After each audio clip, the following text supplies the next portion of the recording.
Hi, welcome back to my channel. Today I would like to discuss about the applications of T distributions. In the last video I discussed about what is T distribution, how will you locate the table value of T from the statistical table, and what are the properties or characteristics of T distribution. And this is my 13th video regarding the Kerala PSC Assistant Professor in Commerce examination syllabus. Module 1 research methodology and quantitative techniques. And what are the applications of t-test or t-distribution test? First application is that to test the significance of the mean of the random sample. To test the significance of the mean of random sample in this test, we set up the null hypothesis, that is H0 is that there is no significant difference between the sample mean and the population mean. That is, sample mean and population mean are the same. That is, sample mean is written like the x bar and population mean is mu. So the test statistics T is equal to x bar minus mu divided by S into root n. Then what do you mean by x bar here? X bar is the sample mean and mu will be the population mean. S is equal to sample standard deviation and n is equal to sample size. So the difference between sample mean, that is x bar, minus population mean divided by S into root n. Then how will you locate the value of S? That is, S means sample standard deviation. So the formula of calculating sample standard deviation S is equal to under root of sigma x minus x bar divided by n minus 1. Once again, the under root of sigma x minus x bar divided by n minus 1. Then x bar is equal to sample mean. X is equal to individual values. So each individual values minus its mean divided by degrees of freedom. That is, degrees of freedom here is n minus 1. Nu is equal to n minus 1, that is the number of sample size minus 1 will be the degrees of freedom of t distribution under this test. Then second test is that testing differences between means of two samples. Here the samples will be independent. That is, in order to test the significance of difference between the means of two samples, we need to use the test statistics T. Its formula will be x bar 1 minus x bar 2 divided by S into under root of n1 n2 divided by n1 plus n2. Here the null hypothesis is that there is no significant difference between the means of two independent samples. Means of two independent samples. Here the two samples are different and we want to know if there is any significant difference between the means of these two independent samples. So the formula will be x bar 1. X bar 1 stands for the mean of the first sample. X bar 2 stands for the mean of the second sample. Is divided by the sample standard deviation into n1 into root of n1 into n2 divided by n1 plus n2. That is the first sample size into second sample size divided by the first sample size plus second sample size. Then here the S is equal to root of sigma x1 minus x bar 1 the whole square plus sigma x2 minus x bar 2 the whole square whole divided by n1 plus n2 minus 2. That is, S that is equal to root of sigma x1 minus x bar 1 the whole square plus sigma x2 minus x bar 2 the whole square, the whole divided by n1 plus n2 minus 2. Here the S will be the combined standard deviation. What is S here? S will be the combined standard deviation of two independent samples. So here the degrees of freedom will be under in order to test the significance of difference between the means of two independent samples, the degrees of freedom or nu will be n1 plus n2 minus 2. That is, the first sample size plus second sample size minus 2 will be the degrees of freedom under this test. So the degrees of freedom may vary according to the type of test that we are going to be used. Remember the degrees of freedom. Then third test is that testing the differences between means of two dependent samples, which is just opposite of the second type of test. Here we want to test if there is any significant difference between the means of two dependent samples. Here two samples are dependent or it is otherwise known as paired observation. In order to test the means of paired observation, we may set up the null hypothesis that let us take the null hypothesis that there is no difference in the marks or weight or some other queerness before and after the course. For example, if the organization gives a training program, in that situation we may set up the null hypothesis that, let us take the null hypothesis that there is no difference in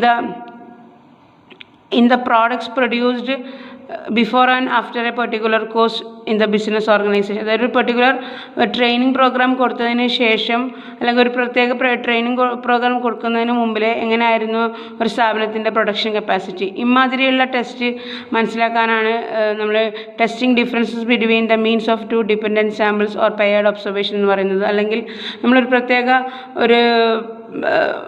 ഒരു മരുന്ന് കൊടുത്തതിന് ശേഷം ആ രോഗത്തിൻ്റെ ക്യൂർനെസ് level എങ്ങനെയുണ്ട് എന്നുള്ളത്, അതായത് ഒരു പ്രത്യേക ഇഞ്ചക്ഷനോ അല്ലെങ്കിൽ വേറെ എന്തെങ്കിലും പ്രതിരോധ മരുന്നൊക്കെ കൊടുത്തതിന് ശേഷം അല്ലെങ്കിൽ കൊടുക്കുന്നതിന് മുമ്പിലെ ആ ഒരു പ്രത്യേക ലൊക്കാലിറ്റിയിലെ ആൾക്കാരുടെ രോഗത്തിൻ്റെ cureness before and after a particular dose of medicine. So ഇമാതിരിയുള്ള ടെസ്റ്റ്, അതുപോലെ നമ്മൾ ഒരു പ്രത്യേക അഡ്വർടൈസ്മെൻറ്റ് ക്യാമ്പയിൻ കൊടുത്തതിന് ശേഷം ആ ഒരു സ്ഥാപനത്തിലെ before and after the amount of sales എങ്ങനെയാണ്. സോ ഇമാതിരിയുള്ള ടെസ്റ്റൊക്കെ പെയർഡ് ഒബ്സർവേഷൻ എന്ന് വേണമെങ്കിൽ പറയാം. അപ്പോൾ ഇമാതിരിയുള്ള പെയർഡ് ഒബ്സർവേഷൻ ടെസ്റ്റ് യൂസ് ചെയ്യാൻ ഉപയോഗിക്കുന്ന ടി സ്റ്റാറ്റിസ്റ്റിക് എന്ന് പറഞ്ഞാൽ D bar into root n divided by s. T is equal to d bar into root n divided by s, where d bar is equal to mean, that is sigma d by n, then where s is equal to, that is s is equal to root of sigma d minus sigma, s is equal to root of sigma d minus d bar square divided by n minus 1. That is s is equal to root of sigma d minus d bar square divided by n minus 1. Here also the degrees of freedom is total of number of sample sizes minus 1. Here the degrees of freedom will be n minus 1.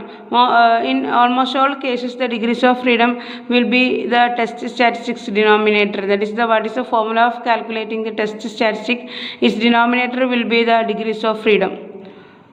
So this is the third applications of T distribution, that is testing the differences between the means of two dependent sample or the means of two paired observation. The next last application areas of T test is that testing the significance of an observed correlation coefficient. Testing the significance of an observed correlation coefficient. What do you mean by correlation coefficient? Correlation coefficient is denoted by the small letter r. Then r is equal to sigma xy divided by root of sigma x square into sigma y square. What will be the formula of correlation coefficient? R is equal to sigma xy, that is the multiplied figure of x and y variable, and its total is the total is divided by the under root of sigma x square into sigma y square. This will be the value of correlation coefficient. So if we are to test the hypothesis that the correlation coefficient of the population is 0, that is correlation coefficient is 0, that is, what do you mean by correlation coefficient is 0? That is the variables in the populations are uncorrelated. There is no correlation between different variables in the population. That is, we may have to apply the following test. So the various variables under the populations are uncorrelated. We may use the test statistics T is equal to r divided by root of 1 minus r square into root n minus 2. That is, T is equal to correlation coefficient is divided by the root of 1 minus correlation coefficient square into root n minus 2. What do you mean by r? R is the correlation coefficient and n is the number of sample size. So here the degrees of freedom will be n minus 2. And in order to test the significance of an observed correlation coefficient, we may use the degrees of freedom nu will be n minus 2. And if the calculated value of T exceeds for n minus 2, degrees of freedom and at 5% level of significance. If the calculated value of t for the given degrees of freedom and also for the 5% level of significance, we can say that the value of r, that is value of correlation coefficient, is significant, and if the t value is less for the degrees of freedom and a given level of alpha, the data are consistent with the hypothesis of an uncorrelated population. So this will be the decision criteria of testing the significance of an observed correlation coefficient. In all other application, like in order to test the sample mean or population mean or some other purposes, etc., the decision criteria will be if the calculated value of chi-square, whatever it may be the value, if the calculated value of chi-square by using the formula is less than that of the table value for a given degrees of freedom as well as the level of significance, then the null hypothesis is accepted, otherwise rejected. This will be the common decision criteria of all other types of t-test. That is the formula, that is the decision criteria will be if the calculated value of t distribution is less than that of the table value for a given degrees of freedom as well as the level of significance, the null hypothesis, that is H0, will be accepted, otherwise rejected. So this is all about the applications of t-test.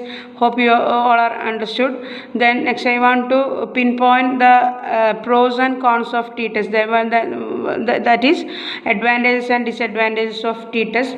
First advantage is that it is essential for generalization. That is in the sense that the results achieved after t-test are useful for concluding if they are actually correct or not, and they can be applied to the entire population. That is, the result achieved through t-test can be applied to the entire population. Second one is that it is easy to interpret. That is, it is very easy to interpret the output of an independent sample.